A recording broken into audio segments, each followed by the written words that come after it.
For those over 45, the world was long defined by two giants. The United States called the shots on one side of the wall, and the Soviets set the rules on the other. It was a bipolar world.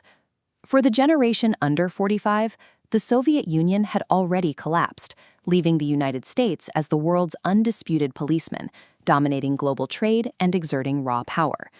This unipolar order relied on a mechanism called deterrence.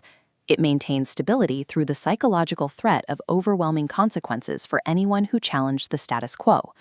But over the last 15 years, the U.S. has increasingly stepped back from this role. Strategists are beginning to realize that the traditional doctrine of deterrence contains a hidden critical vulnerability. Deterrence only functions if the adversary prioritizes their own survival over their desire to resist. If that calculation changes, the entire system of global policing begins to fail.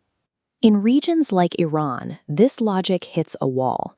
Traditional military force is designed to crush an opponent's will to fight, yet here the adversary absorbs the impact and uses it as fuel. This creates a strategic standoff.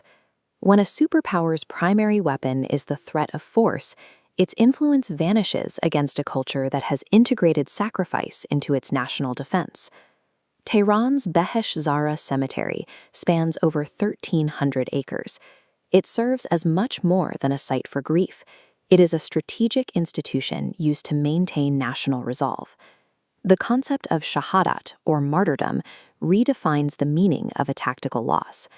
Within this cultural framework, death in the service of the country is celebrated as a long-term victory. This resolve is built on specific historical triggers. Iranians frequently cite the attack on the Minab school, which killed 168 people, as a foundational trauma that converted pain into a permanent refusal to yield. Other events, like the sinking of an unarmed Iranian ship in the Indian Ocean by an American torpedo, have left a similar mark. The death of sailor Mohammad Vaziri became a rallying point for the families of the 87 sailors lost that day. These losses are used to teach resilience to the next generation. At the graves of commanders, mothers explain to their children exactly what they believe it takes to keep their country secure. This wasn't just a spontaneous movement. Figures like Mojtaba Hashemi, known as the Che Guevara of Iran, formalized these ideas into a state doctrine of asymmetric warfare. While Western observers often focus on militias, this doctrine is increasingly executed by highly skilled Gen Z youth. These are electrical engineers and aeronautics experts who view their education as a tool of resistance.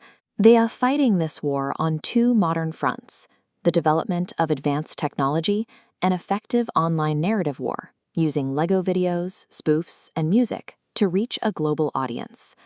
By combining technical mastery with a culture of sacrifice, Iran has turned martyrdom into a sophisticated tactical advantage that conventional militaries find difficult to engage.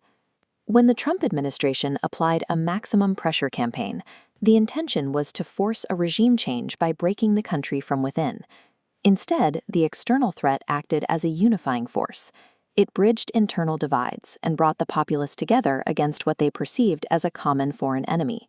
For many Iranians, American threats are inseparable from the recent histories of Iraq, Afghanistan, and Libya. They see deterrence not as a path to peace, but as a precursor to the same destruction they've witnessed across the region.